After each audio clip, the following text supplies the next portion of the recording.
सूर्याय नमः। ॐ गंगाय नमः।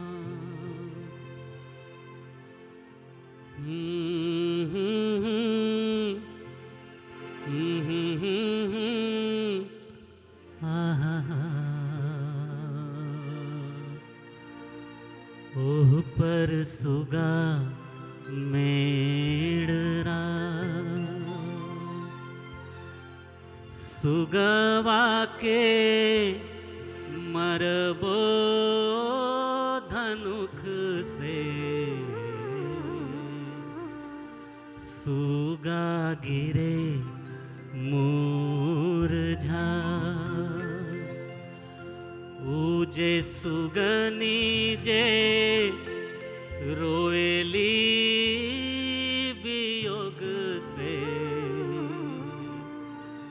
आदित होए ना सहाय आदित होए ना सहाय।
ना इशारा की हो राही जागे सुतल रही जाग सारा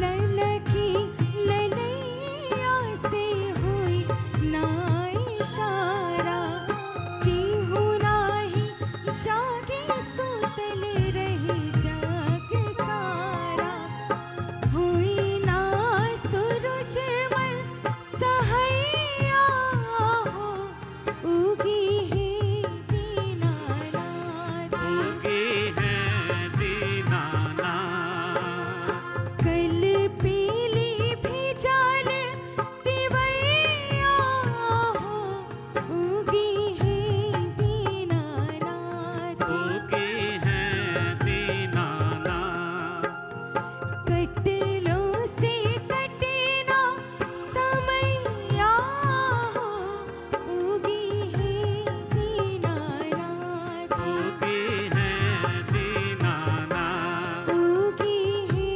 दीनानाथ उगी है दीनानाथ उगी है दीनानाथ उगी है दीनानाथ।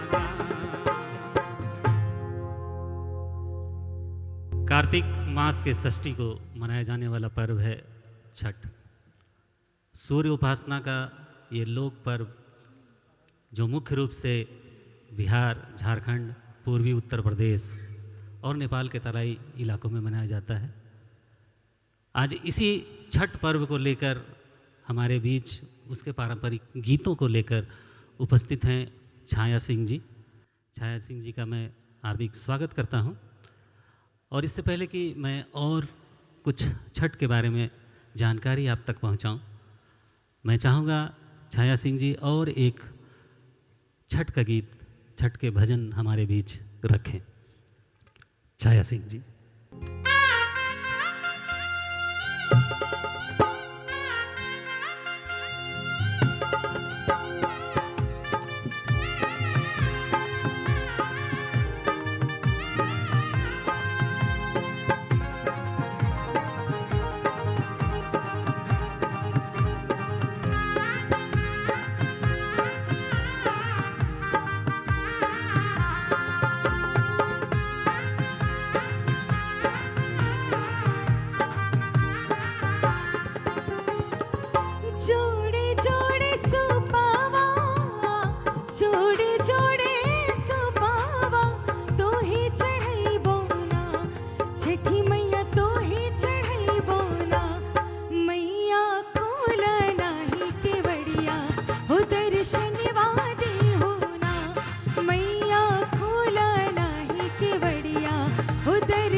छठ मुख्य रूप से सूर्य उपासना का पर्व है।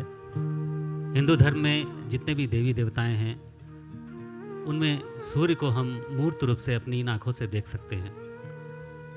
सूर्यदेव के शक्तियों के स्रोत हैं उनकी पत्नी उषा और प्रत्युषा।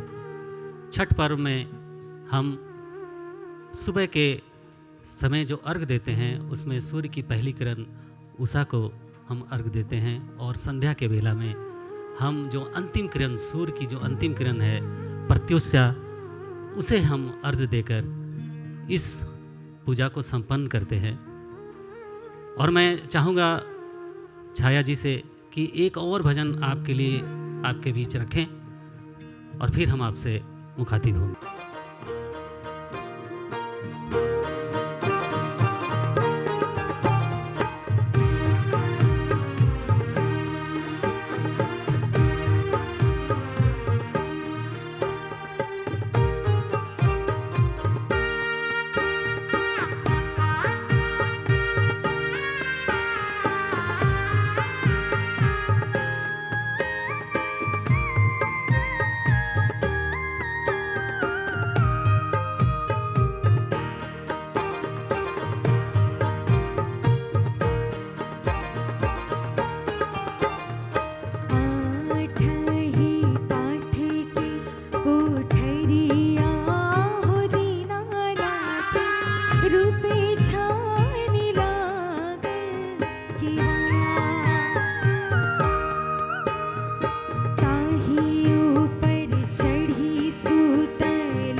पुत्र जब दिहले हो दीनानाथ खिलत कुदत घर जा अन्हरा के आँख दिहले कोढ़िया के कायावा हंसता बोलत घरे जा अन्हरा के आँख दिहले कोढ़िया के कायावा हंसता बोलत घरे जा आठ ही काठ के कोठरिया हो दीनानाथ रूपे छाने लागल केवा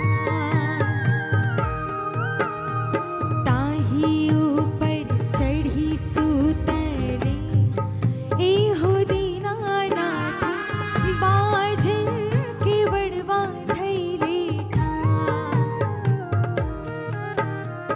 बाजन के बड़वा धैले हंसता बोलत घर जा छठ पूजा सूर्य, प्रकृति, जल, वायु और उनकी बहन छठी मैया का पर्व है। छठी मैया को मिथिला में रनबे माए, भोजपुरी में सविता माए और बंगाली में रनबे ठाकुर कहा जाता है। छठ का पर्व बहुत ही पवित्रता के साथ, बहुत ही शुद्ध रूप से और शुद्ध मन से मनाया जाता है। और मुझे ऐसा लगता है कि एक छठ पर्व है जहाँ डूबते हुए सूर्य को अर्घ्य दिया जाता है। तो इस कड़ी को आगे बढ़ाते हुए मैं निवेदन करना चाहूँगा हमारी आज की कलाकारा को कि वो छठ का एक और गीत, मधुर गीत, भक्तिमय गीत हमारे बीच रखें। छाया जी।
भैया